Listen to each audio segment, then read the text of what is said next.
proposé d'intervenir dans le séminaire sur ce thème sur l'idéologie.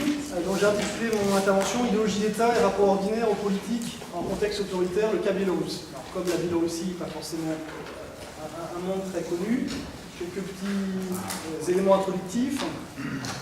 En 91, la Biélorussie devient indépendante. En 94, Loukachenko, le président actuel, est élu et il instaure un régime autoritaire.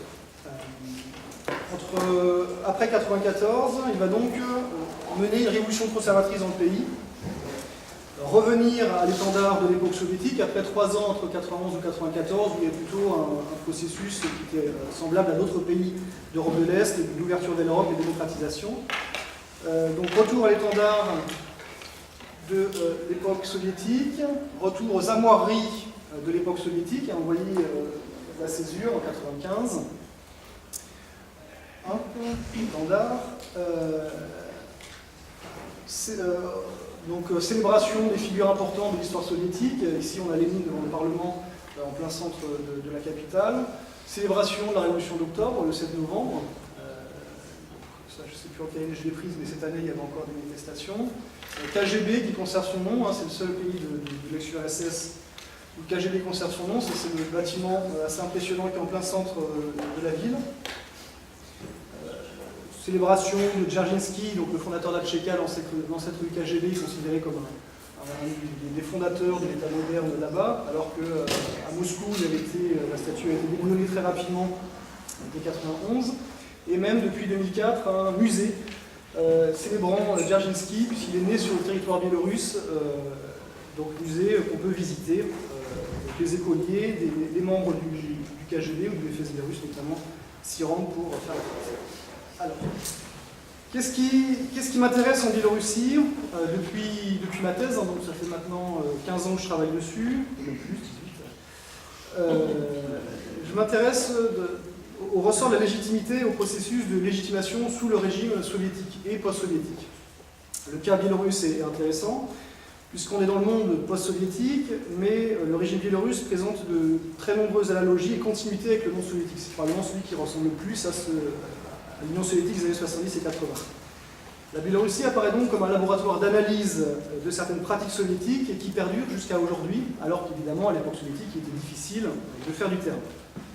C'est donc à partir de mes terrains très localisés, a priori la Biélorussie, les jardins potagers, les kolkhozes, etc., à partir de terrains très localisés, c'est donc à l'expérience soviétique de la seconde partie du XXe siècle que je m'intéresse.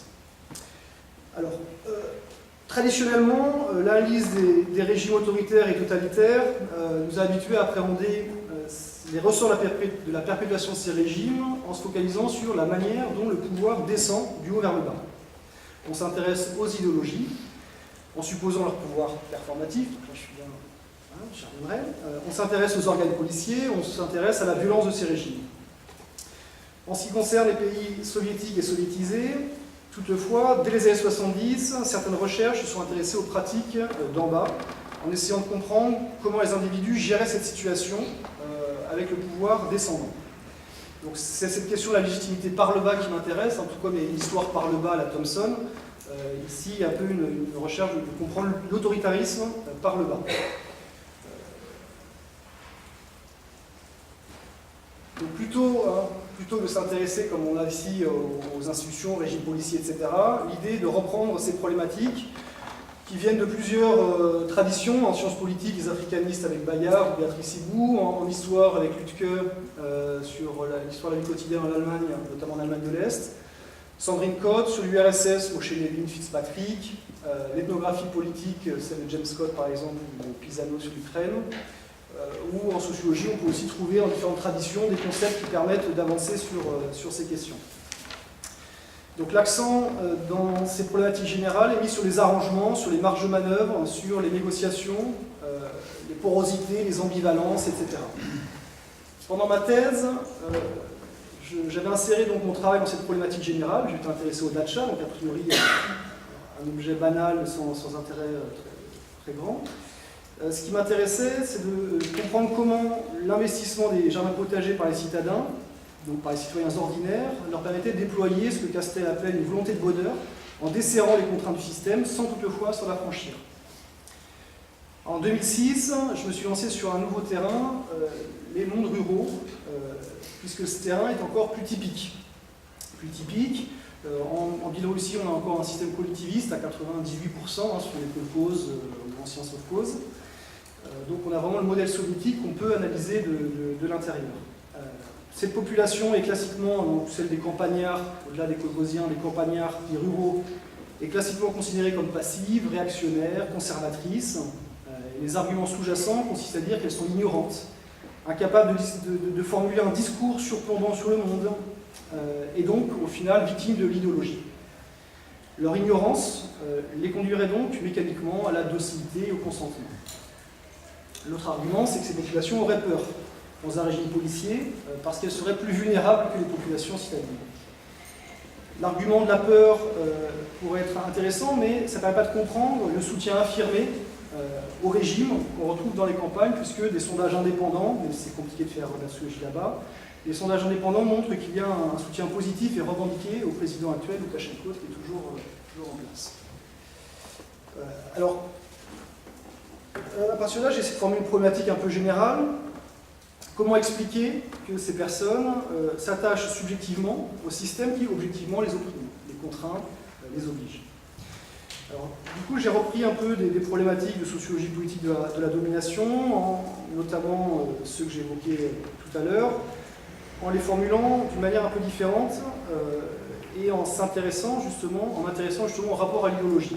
Alors ici, l'idéologie, moi, c'est plus pratique d'utiliser ce terme pour moi peut-être que dans les autres interventions. Là, parler d'idéologie d'État en Biélorussie, on peut reprendre en termes de Marx, dans le sens de Marx. Donc moi, comme chercheur, je parle d'idéologie en disant que ça masque la vérité du pouvoir, le pouvoir se dissimule derrière un discours, etc. Mais ce qui est très intéressant en Biélorussie, c'est que les autorités elles-mêmes revendiquent ce terme. L'idéologie, c'est simplement un ensemble de principes qui justifient les politiques publiques. C'est enseigné dans les universités. Il n'y a pas d'idéologie d'État en France, mais on a en Biélorussie, vous avez les manuels. Donc là, voilà, par exemple, manuel 2010 de Mielnik, les fondements d'idéologie d'État biélorusse. Donc là, on a bien le terme. Alors, dans ces rapports à l'idéologie, les approches, pour schématiser, fonctionnent sous le modèle ou bien, ou bien. Ou bien les individus adhèrent au système, ils sont totalement perméables à l'idéologie, ou bien ils rejettent le système et ils sont imperméables à l'idéologie. Donc s'ils sont perméables à l'idéologie, donc il y a les arguments culturalistes, l'argument du totalitarisme, l'argument bourdieusien pas très bien digéré, selon lequel ils sont socialisés à obéir et donc il n'y a plus de réflexivité possible. Ou bien, dans d'autres approches, les individus, dans les régimes du type soviétique, rejettent le système, ils sont donc imperméables à l'idéologie, et dans ce cas-là, on a soit deux possibilités. On rejette l'idéologie ouvertement, donc c'est le modèle dissident, ou alors on fait semblant d'y croire pour mieux œuvrer dans son propre intérêt. Donc en fait, on est en dehors de l'idéologie, c'est un peu l'idée de la niche. Alors c'est repris avec des termes, le modèle du schizophrène soviétique, du cynique, du double mind, du faire semblant, de l'hypocrisie, des hommes doubles, et c'est aussi repris en partie par James Scott avec son idée de texte caché. On fait semblant de croire à l'idéologie soviétique, et en fait, pas du tout. Donc on a des systèmes d'opposition de en dehors, officiel, officieux, puis au-delà, bourreau-victime. Alors pour appréhender cette question de la légitimité et derrière cette question de la performativité de l'idéologie, mon approche elle est ethnographique. Elle est ethnographique, alors ça, je n'ai pas le temps de développer sur ma méthode, mais j'ai fait du terrain sur les kolkhozes et les mondes ruraux entre 2006 et 2013, donc chaque année, en habitant en Biélorussie, 3 ans entre 2009 et 2012. Donc là, évidemment, je m'intéresse sur les pratiques domestiques, pratiques professionnelles, histoire familiale, rapport à l'administration, etc. Et mon approche vise donc à travailler d'abord par le bas, et puis une fois qu'on a compris comment ça se passait par le bas, mettre en relation avec ce qu'on connaît de l'idéologie telle qu'elle est produite par le régime, et telle qu'elle est diffusée dans les écoles, les universités, les médias. Cette idéologie d'État, si on veut la résumer, en tout cas c'est le régime Loukachenko lui-même qui parle de socialisme de marché, elle est codifiée donc méthodiquement dans certains manuels, et puis les valeurs qui sont promues, revendiquées, qui permettent de s'opposer à l'Ouest, le capitalisme, c'est le collectivisme, l'égalitarisme et la valorisation du travail manuel. J'ai repris trois termes qui m'arrangent bien, parce qu'en fait c'est les trois ensuite que je travail ethnographique. Donc on peut traduire les objectifs de cette démarche ethnographique en termes weberiens, dans le sens où je m'intéresse à la manière dont, et aux raisons pour lesquelles les individus considèrent le système comme juste, puisqu'il permet de se construire, et là je reprends l'expression de Weber, des cosmos dotés de sens. L'autre manière de l'aborder, c'est en reprenant le terme de Thomson sur l'économie morale. L'économie morale, si je reprends la formulation de Johanna Siméan, permet d'envisager la domination sans supposer l'intériorisation inconditionnelle du consentement. L'économie morale suppose une conception relationnelle de la légitimation qui invite à penser ensemble contestation et paternalisme, patronage et rumeur, déférence à l'égard des autorités et injonction à ce que ces dernières se comportent comme de bonnes autorités. C'est plutôt cette approche qui guide ma démarche. Donc on le voit dans le rapport à l'idéologie, j'essaie de bien tirer le fil du séminaire, les individus que je rencontre, ils sont ni totalement perméables, ni totalement imperméables. Il y a des formes d'attachement, mais on le verra, qui semblent moins le produit de l'efficacité directe des institutions que le sous-produit des pratiques mises en œuvre par le bas pour s'adapter, s'approprier les contraintes et les règles mises en œuvre par le système économique et social.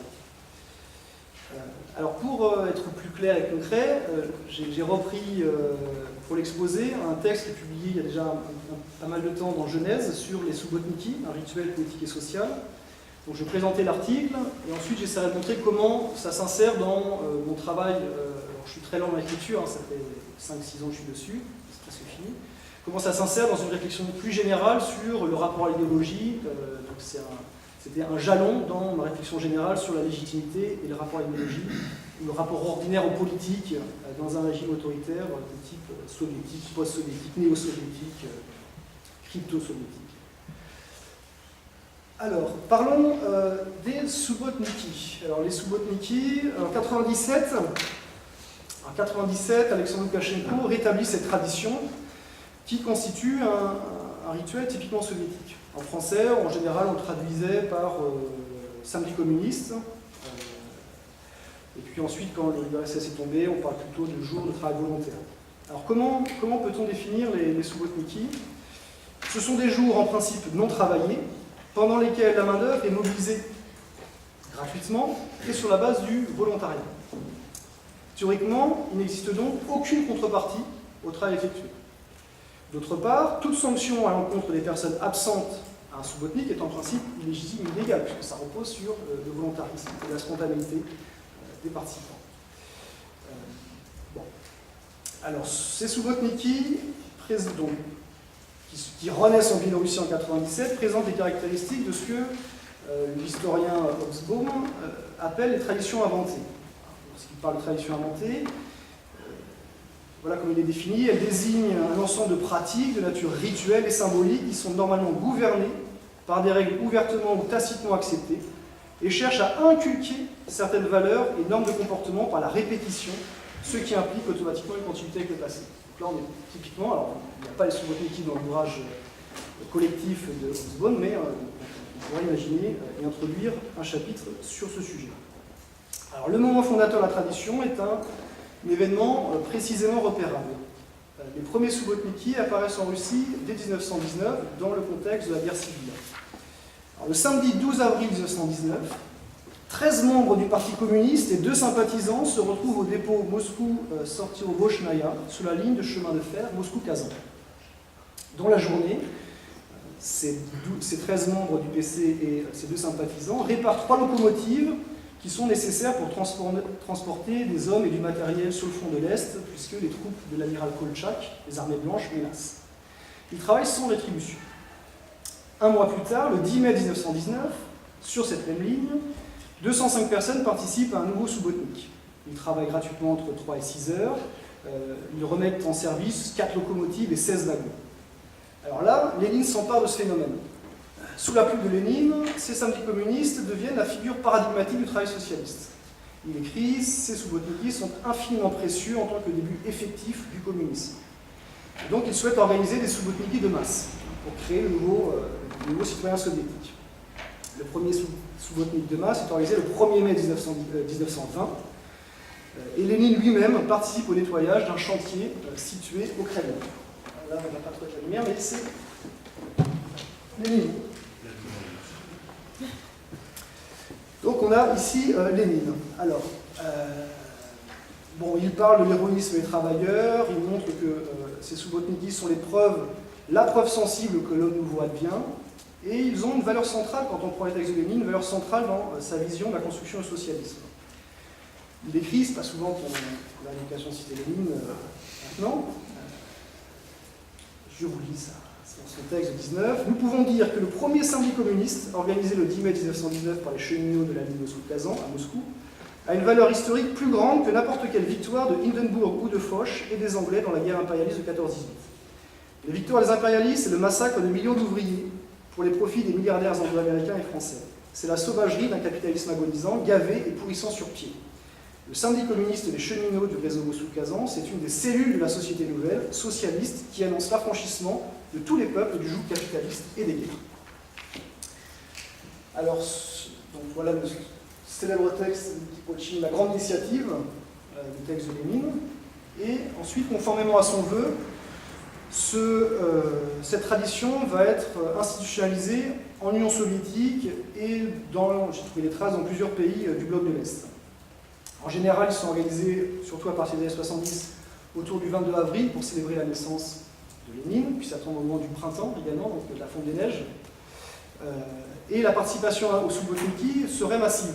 J'ai trouvé un texte d'une sociologue anglaise en 1975 qui écrivait qu'elle avait vu des soubotniki, qu'il y aurait, selon elle, 140 millions de personnes qui auraient pris part, sur une population totale de 240 millions d'habitants. Donc phénomène massif.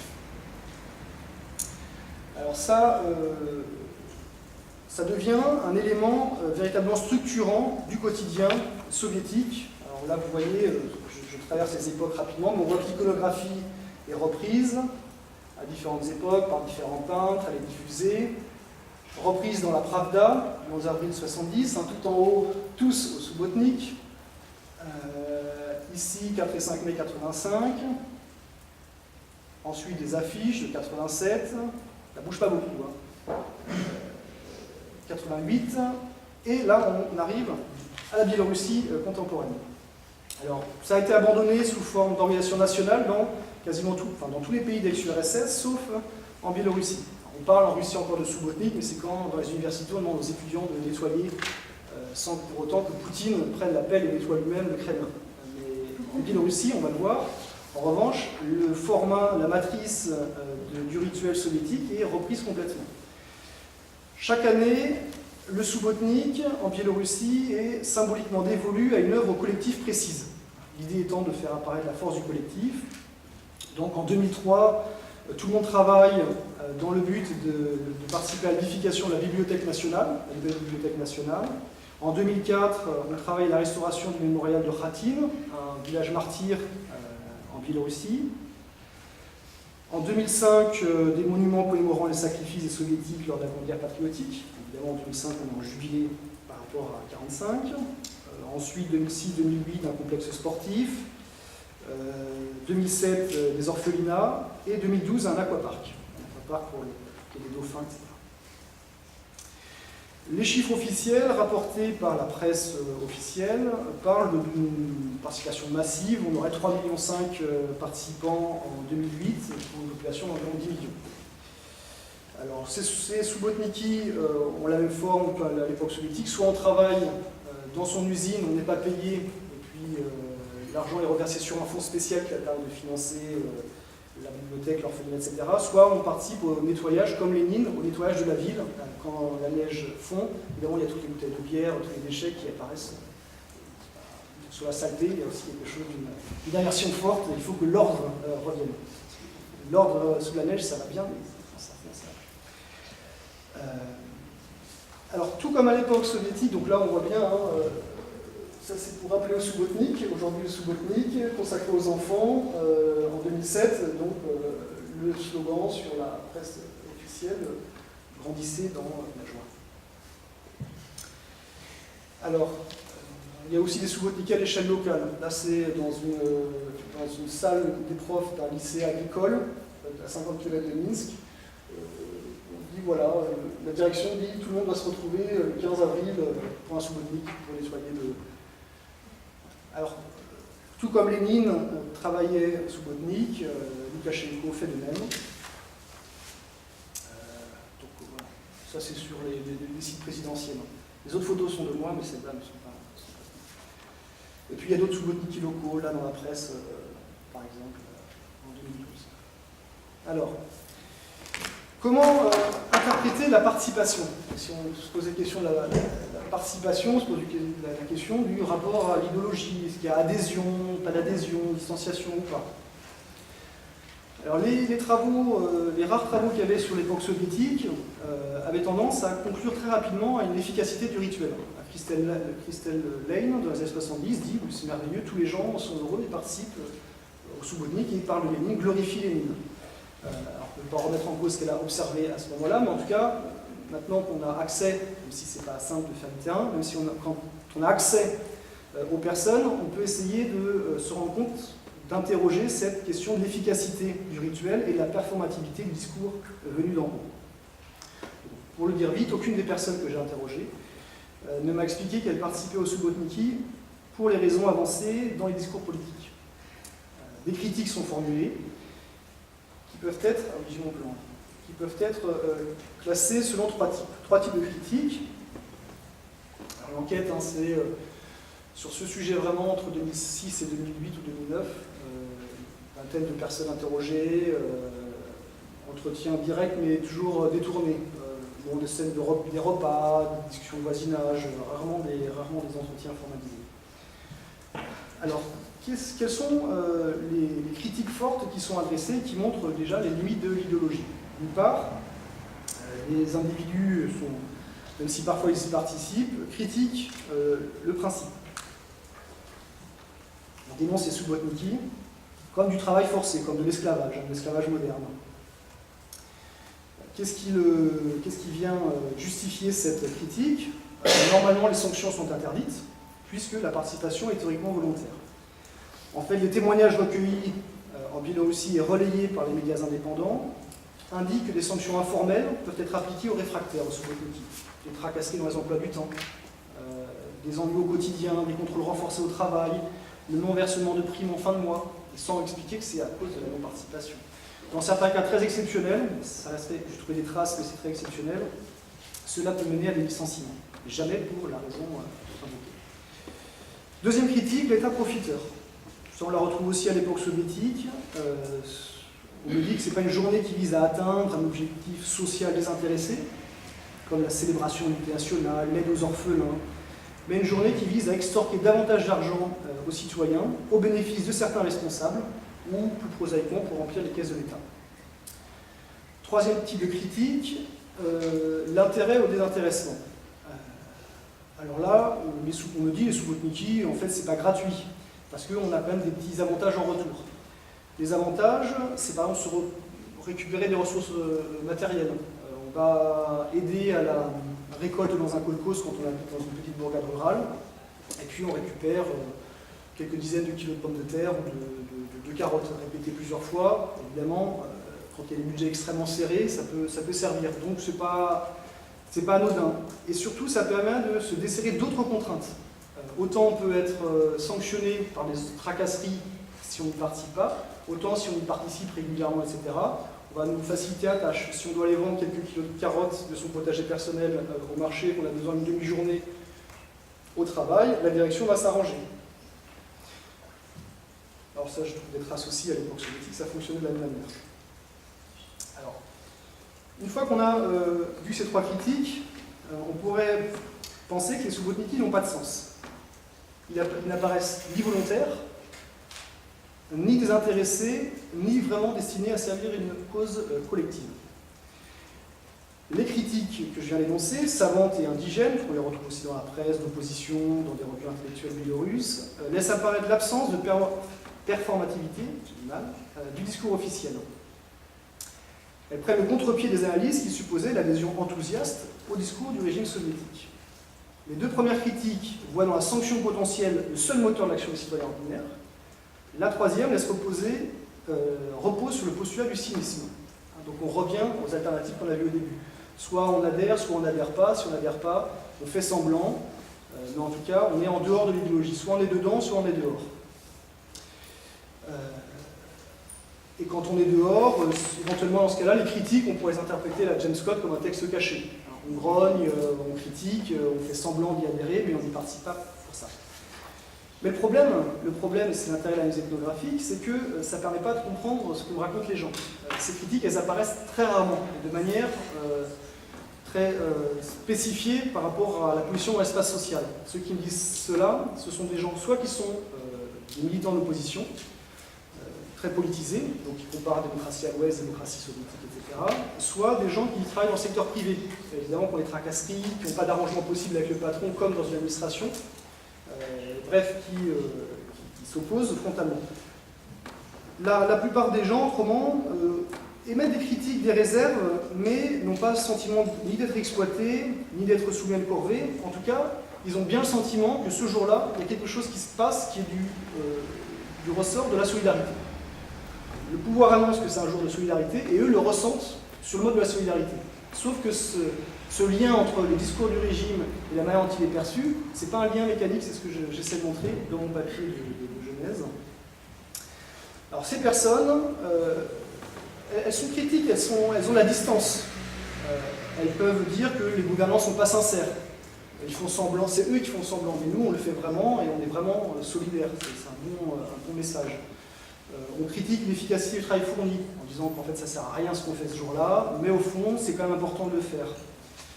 Ce qui est très intéressant aussi, c'est que des mêmes personnes, c'est l'intérêt de l'analyse ethnographique sur la longue durée, que je vais revoir à 6 mois, 1 an d'intervalle, voire 2 ans d'intervalle, me disent les choses et son contraire. Une fois on me dit c'est très bien, c'est la solidarité, puis une autre fois dans un autre contexte, quand quelqu'un d'autre parle des Subotniks, ils viennent me voir après, ils me disent c'est l'hypocrisie. Cette personne, elle ne participe pas par altruisme, c'est parce qu'elle trouve son intérêt personnel. Donc quand je parle de moi, je suis altruiste. Quand je parle de certains autres, c'est difficile de savoir comment on délimite, dans ce cas-là, c'est de l'égoïsme, du cynisme, etc. En tout cas, ce qui est un peu l'énigme que j'avais à résoudre, c'est que quand je posais la question dans les discussions, est-ce qu'il faut les supprimer, là, les gens étaient choqués. Ils étaient véritablement choqués. Mais non, il faudrait améliorer des choses, mais finalement, c'est bien envoyé, les enfants s'occuper des personnes âgées, c'est bien qu'on nettoie les rues, c'est bien qu'on s'occupe des orphelinats. Donc finalement, on reprenait, au terme, on reprenait le discours du régime pour expliquer la légitimité. Les critiques donc traduisent une distance par rapport aux attentes du régime, mais ne remettent pas en cause ni la légitimité des Subotniki, ni les formes de solidarité qu'ils génèrent. J'ai combien de temps Okay. Alors, donc, j'ai essayé de comprendre du coup la signification des pratiques. Qu'est-ce qu'on faisait ce jour-là? Les pratiques concrètes qu'implique la participation aux Subotniki donnent naissance à des formes de solidarité qu'on pourrait qualifier de pratiques. Aujourd'hui, on n'a beaucoup pas de pratiques. Alors, donc je ne vais pas développer sur la notion de pratique, mais ce qui est intéressant, c'est de comprendre que cette solidarité pratique générée par les Subotniki n'est pas le produit de l'exécution d'un ordre explicite venant d'en haut, mais le sentiment généré par des actions produites en situation pour s'adapter à une contrainte imposée. En effet, le Subotnik apparaît comme un moment d'échange de bons procédés. Ce qu'il faut, c'est insérer cette pratique dans un ensemble de pratiques plus générales, au-delà du seul jour où on participe au Subotnik. Si on appréhende cette pratique dans une temporalité plus étendue, on saisit qu'elle s'insère dans des formes de mutualisation de services qui sont vécues dans le registre de la solidarité circulaire, caractéristique de l'URSS des années 80 et de la Biélorussie post-soviétique. Plus concrètement, participer au Subotnik, c'est une manière de ne pas mettre en difficulté celui qui est chargé de l'organiser au niveau local, son chef, son directeur de lycée, son directeur d'administration, etc. En effet, si le Subotnik n'est pas accompli correctement par suffisamment de monde dans l'administration, celui qui en est responsable va être sanctionné. Donc il va y avoir un article dans la presse locale, etc., où il va être muté, dans un endroit un peu moins sympa. Donc, le supérieur est redevable envers les participants. En retour, il autorise que l'on en retire un bénéfice matériel. On ferme les yeux. On voit très bien qu'on va piquer des carottes, voler, dérober des carottes, chaparder un petit peu d'essence ce jour-là pour emmener dans sa voiture, etc. On ferme les yeux.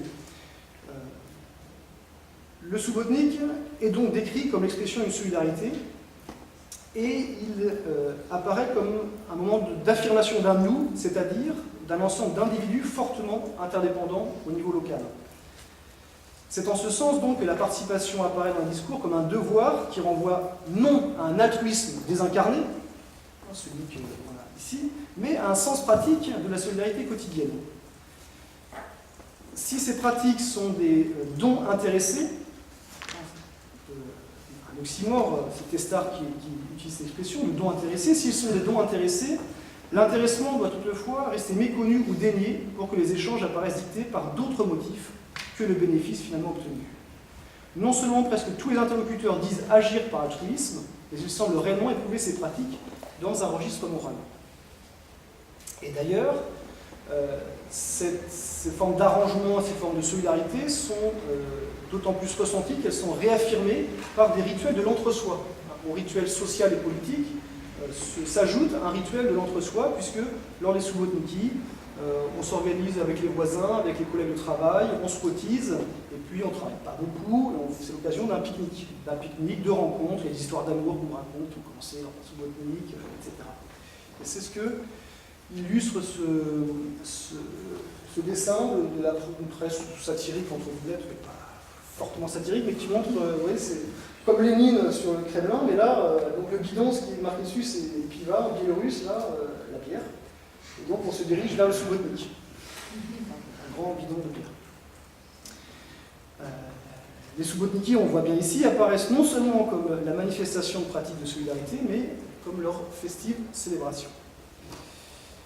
Alors, ce que j'ai essayé de faire ensuite, c'est de généraliser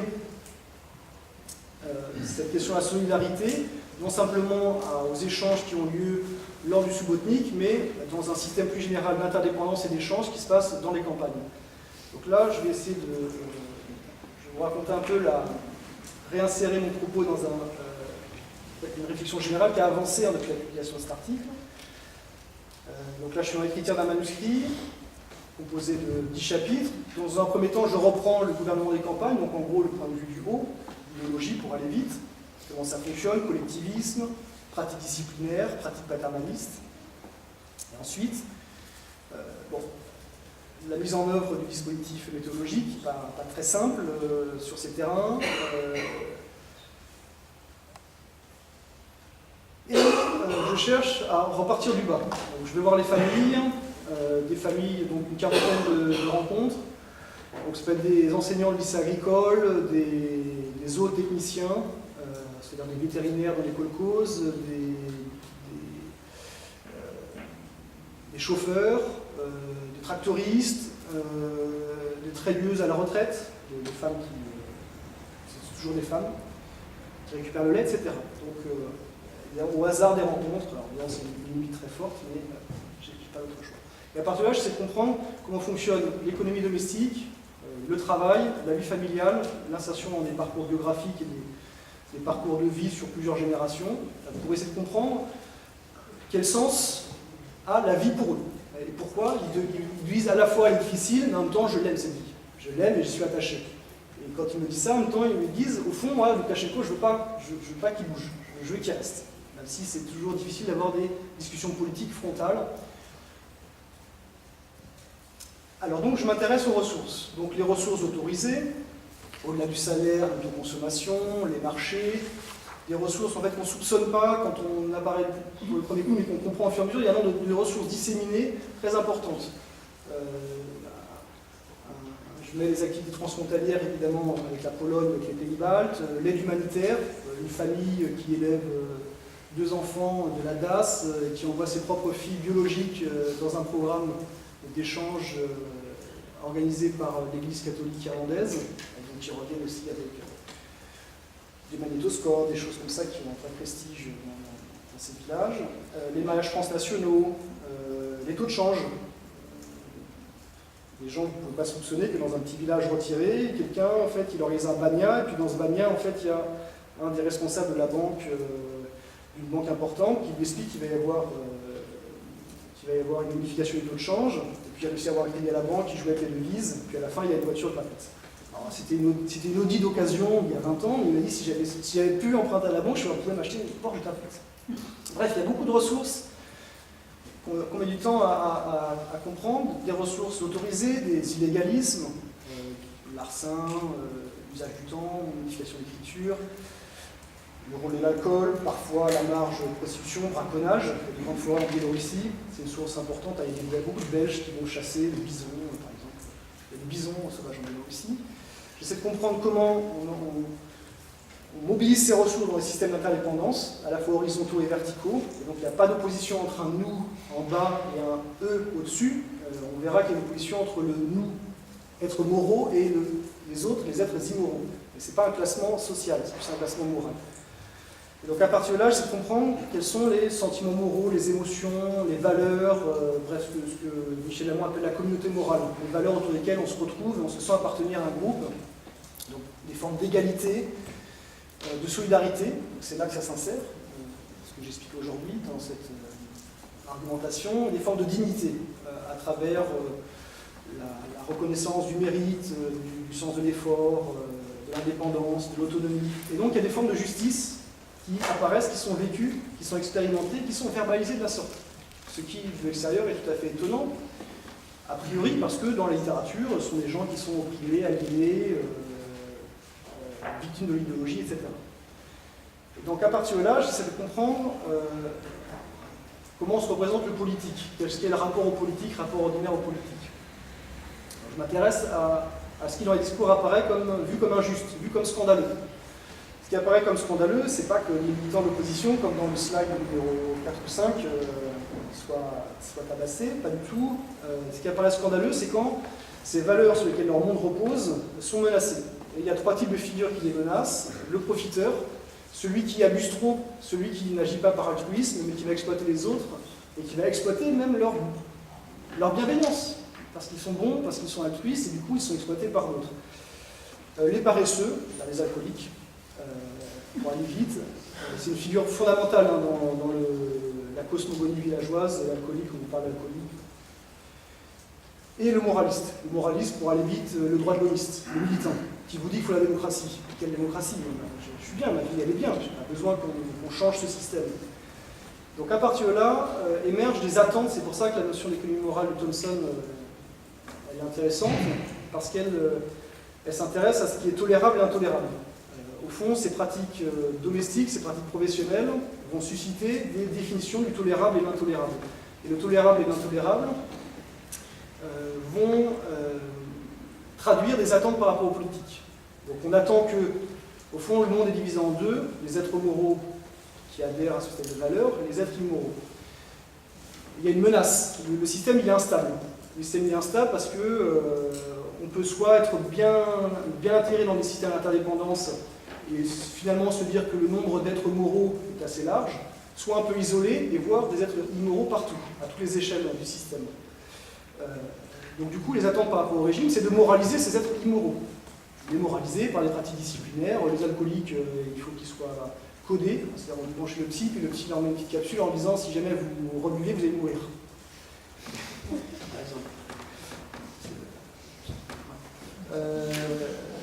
Bon, alors il y a des pratiques exemplaires, on se dit qu'il faut changer de directeur pour que l'autre soit meilleur, mais au fond, les menaces sont telles que si ces êtres immoraux ne veulent pas être moraux, du coup la violence est complètement légitime. Donc les moralistes, s'ils sont brutalisés, c'est de leur faute. Ils remettent en cause le monde sur lequel repose leur propre dignité, et dès lors, il n'y a aucun... Lorsque concrètement il y a des événements politiques, vous êtes justement à ces mêmes moments, on parle des élections présidentielles en France tout à l'heure, et puis les gens les commentent, là-bas il n'y a aucun commentaire. Élection présidentielle, 3 mois de descente de la police dans toutes les ONG, etc. Aucun commentaire, mais pas parce que j'étais là, parce qu'au bout d'un moment, on oubliait un peu, retourner voir les gens, c'est que les gens n'en parlaient pas, pas de sens. Par contre, ce qui avait du sens, c'est que la directrice avait abusé, elle avait utilisé, prêté le tracteur pour son cousin qui l'avait cassé, du coup on ne pouvait plus travailler, et ça c'était vraiment scandaleux. Il fallait absolument faire quelque chose contre cette directrice. Donc du coup sur l'idéologie, dans le tempo je dois conclure. Oui, tu devrais conclure. Alors du coup, mais j'ai pas encore rédigé ces parties-là. L'idée est de bien comprendre que l'idéologie, on la mobilise, dans les discussions que j'ai pu voir entre les personnes ou quand on me parle, pour justifier, parce que sinon c'est très long de justifier tout le monde que je viens de décrire. Et pour raconter tout ça, pour dire pourquoi ça a du sens, c'est très long. Donc au bout d'un moment, on dit mais non, c'est très bien, ce système est très bien. Ou alors on me dit Staline, Staline c'est quelqu'un de très bien. Et c'est des gens qui sont tout à fait sensés, très agréables, dont les aïeux ont été déportés, ils vous racontent ça un autre jour. Vous voyez, c'est ça la longue durée. Un autre jour, il a été déporté, c'est horrible, on n'a jamais su, il fallait surtout pas en parler, donc on peut imaginer quand même que... Mais on utilise l'idéologie et des mots comme ça, comme Staline par exemple, comme ce qu'on peut appeler des métonymies pratiques. On désigne quelque chose pour désigner autre chose, c'est-à-dire on désigne le fait que le monde qu'on a, même si de l'extérieur il ne paraît pas cohérent, il a du sens et il est cohérent.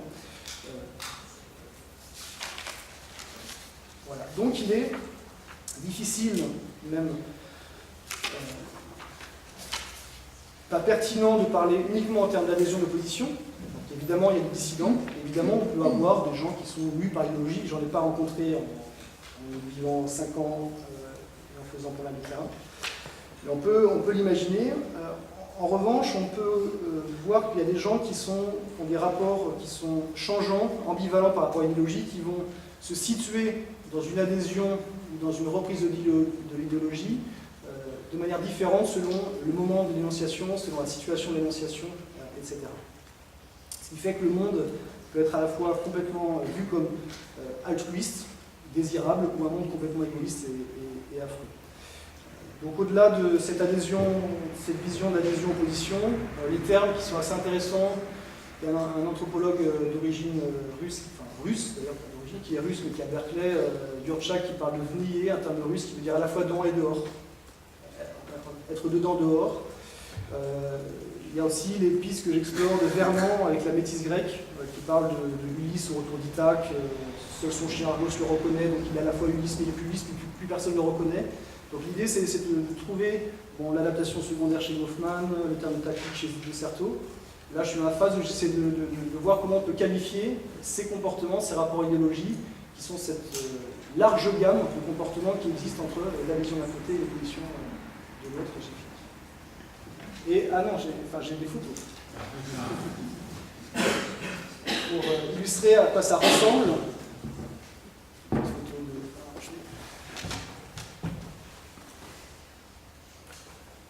C'est plus visible, je pense, comme ça. À quoi ça ressemble? Donc, village dans le nord, village à l'ouest de Minsk. Des maisons traditionnelles qui se barrent le long d'une route, ou alors des immeubles collectifs. Des maisons dans le plan d'Agroville assez ambitieux, des maisons toutes neuves à droite. Bon, là, c'est des vieilles étables. Des maisons d'islam traditionnelles, dans des hameaux, selon les régions, l'hiver, et puis des églises catholiques, des orthodoxes. Les intérieurs, donc là, une babouchka qui était passionnée elle faisait tout ça à la main, donc elle parlait de tout ça. La télé était venue, la filmer, c'était une montrée importante pour elle. Et puis des cours traditionnels. Ça, c'est des certificats officiels qu'on montrait, très fiers. Donc sur l'idéologie, il y a quand même, on n'est pas complètement détaché. On disait, regardez, moi j'ai eu cette carte de vétéran du travail, de travailleur exemplaire, etc. à l'époque soviétique. Puis les rencontres, donc ça se passe souvent autour de repas, des gens qu'on croise, qui en discutent, des familles, des personnes isolées. Des repas. Voilà, c'est fini.